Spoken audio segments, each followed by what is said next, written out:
अस्सलाम वालेकुम everyone, this is Mohammad Kashif और आज की इस वीडियो में हम रेपिको टैबलेट के बारे में बात करेंगे। रेपिको टैबलेट के जो बेनिफिट्स हैं, इसके साइड इफेक्ट्स हैं, किन कंडीशन में यूज़ की जाती है, उन सब चीज़ों के बारे में बात करेंगे। सबसे पहले बात करें जो रेपिको जो है ये बेसिकली टब्रोस फार्मा की तरफ से हमें देखने को मिलती है।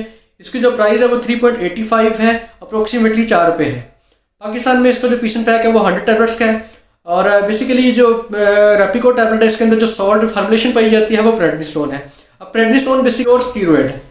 इसके जो बेसिकली बहुत ज़्यादा पर्पसेस होते हैं, बहुत ज़्यादा बेनिफिट्स भी, बहुत ज़्यादा साइड इफेक्ट्स भी होते हैं। तो पहले बात कर लेते हैं बेनिफिट्स के बारे में। प्रेडनिसोलोन टैबलेट जो है ये बेसिकली दो मेजरली काम में यूज़ की जाती है। एक तो एंटी इन्फ्लामेटरी होती है, यानी कि इन्फ्लामेशन को कम करने के लिए यूज़ करवाई जाती है। बॉडी में कहीं पे भी इन्फ्लामेशन हो उस कंडीशन में आप रेपिको टैबलेट को यूज़ करवा सकते हैं। दूसरा, ये इम्यूनोसप्रेसिव के तौर पर काम करती है, यानी कि जो हमारा इम्यून सिस्टम का रिस्पॉन्स होता है उसको कम करने के लिए या दबाने के लिए उस कंडीशन में इसको यूज़ करवाया जाता है।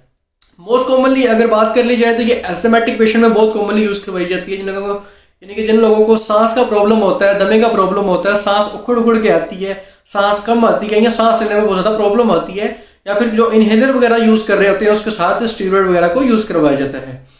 उसके अलावा जिन लोगों को रैशेज़ वगैरह हो जाते हैं, स्किन में रैशेज़ हो जाते हैं, एनवायरनमेंट वगैरह चेंज होने से रैशेज़ हो जाते हैं, बॉडी पे रैशेज़ हो जाते हैं, उसके अलावा हाथ पाँव में कहीं पे भी रैशेज़ हो जाते हैं, रेड कलर के लाल निशान बनना शुरू हो जाते हैं, उसके अलावा कहीं पे भी दाग धब्बे वगैरह बनना शुरू हो जाते हैं, स्पॉट्स वगैरह बनना शुरू हो जाते हैं, उस कंडीशन में भी आप रेपिकोट की टैबलेट को यूज़ कर सकते हैं।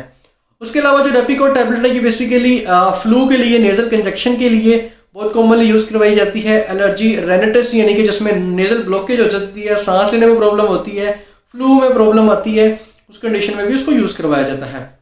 उसके अलावा इसको COPD में भी यूज़ करवाया जाता है, यानी कि जो हमारे स्मोकर्स हजरात होते हैं उनके जो फेफड़े होते हैं वो जकड़ जाते हैं, सांस लेने में प्रॉब्लम आती है उनको, उस कंडीशन में भी इसको यूज़ करवाया जाता है। इंसोन टैबलेट है इसको। इसके अलावा रिमोटाइड आर्थराइटिस में यूज़ करवाया जाता है, जैसे जिसे घुटनियों का मसला कहते हैं, जिसमें आपकी हड्डियाँ जो होती हैं उसके दरमियान जो जोड़ होते हैं उसमें इन्फ्लामेशन होती है और जब आप चलते हैं तो उसके बाद हड्डियाँ आपस में रगड़ खाती हैं, उसमें सोजिश हुई जाती है, जिसकी वजह से बहुत ज़्यादा आपको दर्द होना शुरू हो जाता है। तो उस कंडीशन में भी इसको यूज़ करवाया जाता है, क्योंकि ये एंटी इन्फ्लामेटरी प्रॉपर्टीज रखती है, तो ये सोजिश को कम करने के लिए बहुत कॉमनली यूज़ की जाती है। उसके अलावा प्रेडनिसोलोन टैबलेट को और भी डिफरेंट कंडीशन में यूज़ करवाया जाता है। डॉक्टर इसे पेन किलर्स के साथ भी प्रिस्क्राइब करते हैं, उसके अलावा बुखार वगैरह में भी यूज़ करवाते हैं, और भी हर कंडीशन में से बहुत ज़्यादा चीज़ों में यूज़ किया जाता है। लेकिन डॉक्टर आपकी सिचुएशन को देख के उसके हिसाब से प्रिस्क्राइब करता है और उस हिसाब से इसको डोज रिकमेंड करता है। तो अब बात करिए इसकी डोज की, तो इसकी जो डोज है वो बेसिकली वंस अ डे भी यूज़ करवाते हैं, ट्वाइस अ डे भी यूज़ करवाते हैं, थ्राइस अ डे भी यूज़ करवाते हैं, दिन में 2-2 टैबलेट 3 दफ़ा भी यूज़ करवाते हैं, डिपेंडिंग अपॉन देयर कंडीशंस।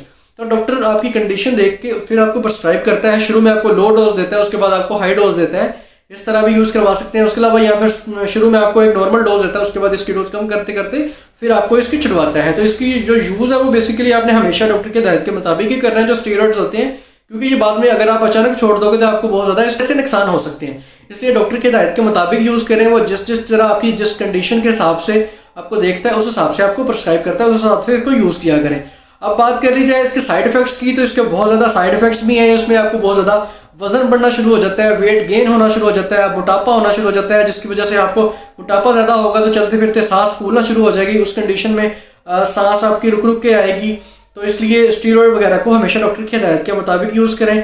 उसके अलावा जो स्टीरॉइड्स होते हैं, बॉडी बिल्डर बहुत ज़्यादा हजरात इसको यूज़ करते हैं स्टार्टिंग पे मसल बिल्डिंग के लिए, मोटे होने के लिए बहुत कॉमनली यूज़ किया जाता है, लेकिन इंस्टेंट तौर पे ये बेनिफिट देते हैं, but Aahista Aahista through out जब थोड़ा टाइम गुजरता है तो वो स्टीरॉइड लग जाते हैं, फिर वो खाने पड़ते हैं। उसके अलावा इंसान बहुत ज़्यादा अनहेल्दी फील करता है, इसलिए हमेशा स्टीरॉइड को डॉक्टर की हिदायत के मुताबिक ही यूज़ करें। ये थी हमारी वीडियो आज की रेपिको टैबलेट के बारे में। उम्मीद करता हूँ इसमें आपको रेपिकोट, प्रेडनिसोलोन जो स्टीरॉइड है इसके बारे में इन्फॉर्मेशन मिली होगी।